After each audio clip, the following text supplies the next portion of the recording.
So now we're going to be talking about the story and characters, a little bit about the cast, and they had a really good cast for this movie. Mm-hmm. If you really look at it, they had Emma Thompson was Captain Amelia. She's been in so many movies. Apparently Harry Potter's as well. I didn't realize Yeah, that, so if you guys don't know, Emma Thompson, the person who's in like Saving Mr. Banks and Nanny McPhee, I guess she just does really well at changing how she looks. But she's Professor Trelawney, which blew my mind. Yeah, no, I saw her in the credits and I was like, where was she? I'm so confused. But yeah, so, and my brain just like died. Yeah, no. Yeah, so I just thought that was really cool. And I think it's really cool how this movie connects to so many different other movies with the cast and with characters and stories. Like, for instance, this movie was pitched at the same time as The Little Mermaid. It was rejected actually a couple of times, and the directors eventually had to take it up to Roy Disney and talk to him about it, and he helped convince the rest of the studio to work on this movie, which I am very grateful for that they did that because it's an amazing movie. But let's talk about some of those changes that they made to the story. In the beginning of Treasure Island, you don't really know Jim Hawkins that well. He's just kind of this kid who works at this inn with his mother. And in the book, it's really weird because he doesn't really ask permission for his mother to leave. And he's a lot younger in the book than he is in the movie. So it's very interesting. But something else in the book is that Jim Hawkins wasn't really a troublemaker. It doesn't really talk anything about that. And Disney, in making this movie, and the directors, they put that into this character that he's troubled. He lost his father when he was young, which I feel like a lot of people can relate to. Even if they haven't lost a parent, maybe something has happened in their lives that has caused them to go off the deep end a little bit. And to see the story of him being able to reclaim himself, it's just amazing. It's really cool. And also like the idea of fatherhood and those father-son relationships that you can see in this movie, even though he doesn't have his biological father anymore, he finds father figures in Dr. Doppler and in John Silver, and it's just really cool. So Andrew, what are some of your favorite things about the characters? Like any favorite characters you had? The thing that I love the most is, because I see it as they have two villains in this movie. There's the main villain, who is, I forget his name, but he's the cyborg, basically. Oh yeah, John Silver. Yeah. And then you have the other villain, which is like the crab monster. I'm sorry, I don't know like anyone's names. I think it's Scroop. Yeah, okay. So you basically have two villains. One has a character arc, and I love that because it's a very humanistic thing, and it's something that a lot of movies kind of miss on because they kind of just put in this villain and say he's bad. Here's him doing some bad things. What else do you need? But with him at the beginning, he kind of has that characteristic of I'm just evil, or not even evil, but he's going after treasure and nothing's gonna stop him. But as he starts to grow, he starts to help Jim grow as a person, because like he starts mentoring him and becoming this father figure, he starts to grow as a person as well and realize that it's not all about money, but it's about, it's not all about money. I guess there's more to life than money. I guess that's what you're trying to go for. So I really love that. But then they still have the bad guy who's like a second in command, which is the, do you say it was Sculp? Scroop. Scroop. Who kind of fits that characteristic of just evil, but he's the second hand guy. So it's nice to just have that contrast. I don't know. I think that's those are some of my favorite characters, or maybe not my favorite characters, but I love how they dealt with that. Yeah. And I don't know if that makes sense or not, but yeah, no, that makes sense for sure, because you're kind of giving these two characters, they're both evil at the beginning, and you showed two different paths that they can go off of. Yeah. Either becoming more evil or changing and becoming better. And I would even add on to that, you can kind of see the end results of that. One is becoming a better person, and I mean, it's kind of drastic, but living, and the other is becoming a worse person and dying. Yeah. And I'm not saying that's what's going to happen, but it's kind of just showing like the end result kind of idea. Yeah.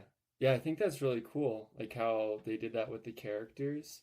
And then also with John Silver, I think it's when Jim asks about what happened to his leg, because he has this peg leg, but it's really cool because going back to the 70% traditional, 30% sci-fi, it has kind of like this billows almost on it, like this thing that compresses and Right. decompresses, almost as you would see. It's very like steampunkish type of movie Yes. in a lot of ways. But he's talking to him, and he says something along the lines of, "Yeah, sometimes you lose things." Like going after the things that you treasure, the things that you love. Hmm. And it's really interesting because they use that, they kind of parallel, they kind of parallel it later in the movie, and I hope this isn't spoiling too much, but there's a moment in the movie where he has to decide between saving the riches or losing something far greater, and that's Jim. Hmm. So I think it's really cool. Yeah, and I would say another thing that I love is the relationship between Jim and wow, what John Silver. John? Okay, Jim and John. I love the relationship that develops over time with them because I like to see it as both of these characters have probably never had a serious father figure or been a father figure in John's situation. So it's kind of just cool to see how Jim, who lost or his father left when he was young, now has this new father figure who he's come to respect. And then we see John, who, like you said, is now having to sacrifice, and it shows what he really cares about. And so I guess that's also another thing in his character arc. Yeah, and the character arcs thing is really cool because you see John Silver go on this positive character arc throughout the movie. Mm-hmm. But you also see some like true colors showing through with a lot of characters. And I don't know, there's just a lot of things you can learn about life from Mm-hmm. this movie in a lot of ways. But speaking of Trelawney, so in the book, there's a Squire Trelawney and a Dr. Livesey, or Livesey. I don't know how to pronounce it. But Disney was looking at these characters. They're both mentor characters for Jim. And then they just smashed them together. And there you go. That's Dr. Delbert Doppler. And his name's really fun. And I think it's really cool how they kind of related his name to science, like the Doppler effect, and just how he's kind of goofy. But it's really interesting because in many ways, he's kind of another father figure for Jim. Right.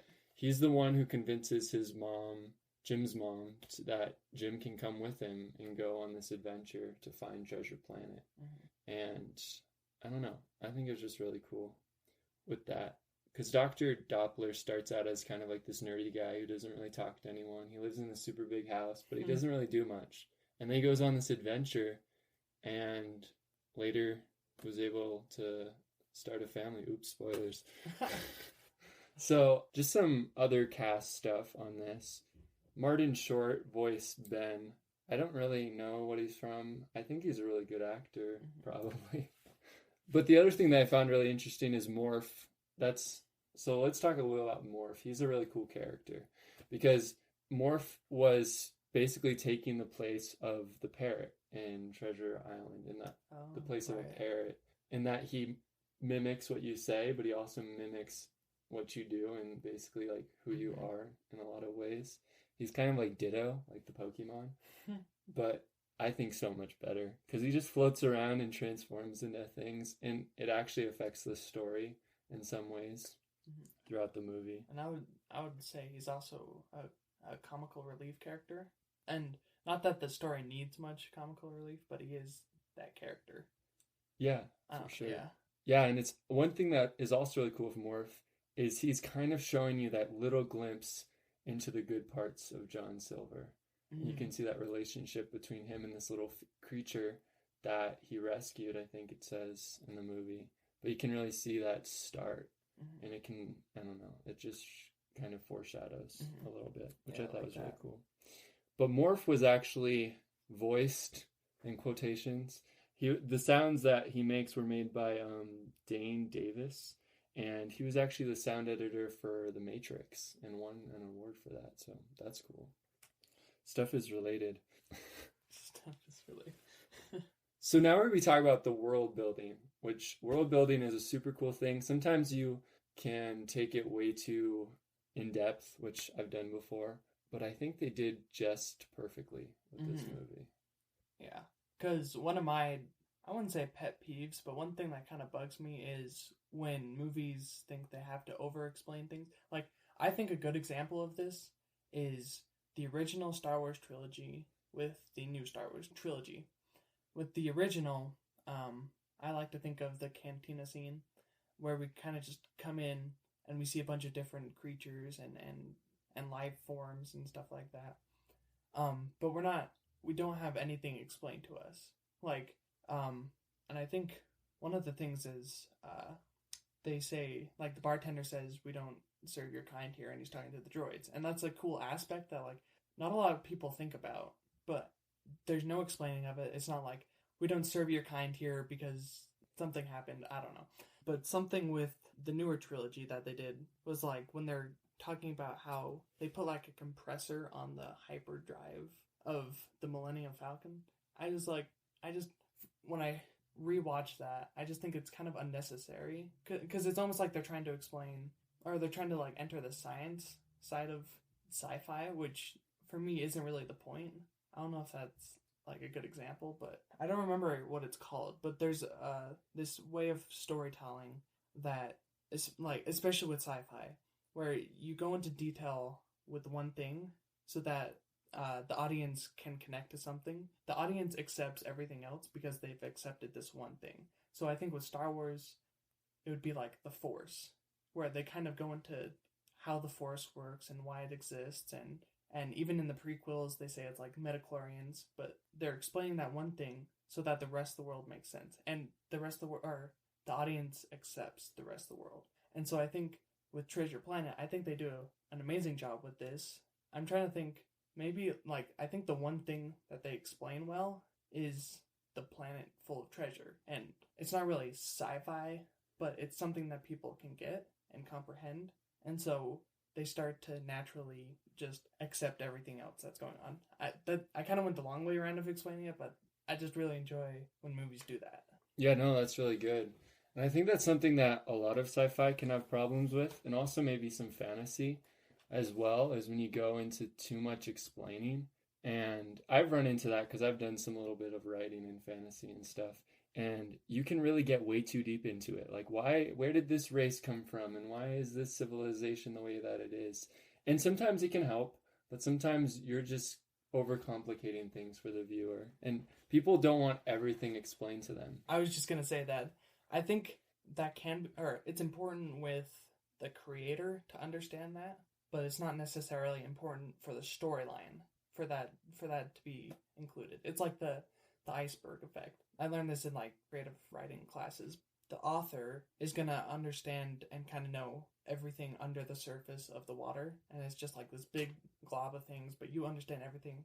But for the story and the purpose of the audience, you're really only showing the top part. And for the audience, that's all they need to get. And going more into that world building a little bit, I think it's really cool how they did the spaceport and also that transition. I think they have a lot of cool transitions from one scene to the other.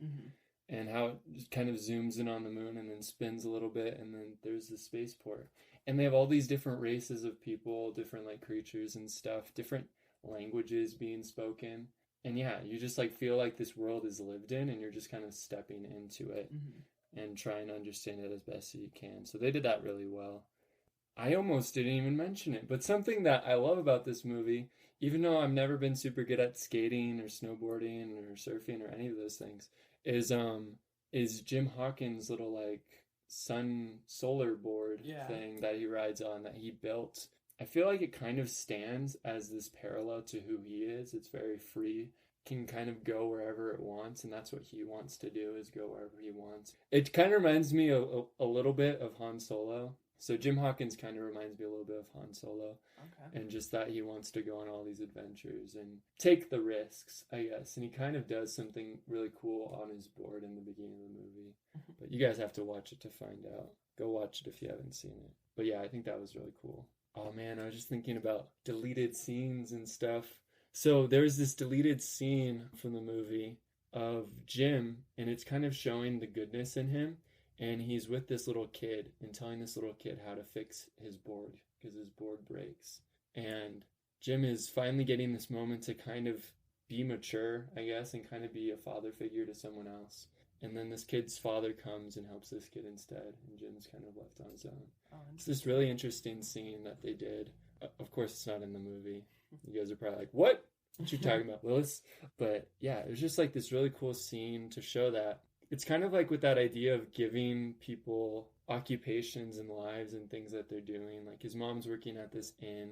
He's this kid, and he's kind of like a skater boy, basically, in a very sci-fi, like high-tech civilization. But they went in a different. But they went in a very different direction with the sci-fi. So we'll be talking a little bit about that with the music and the sound design of this movie.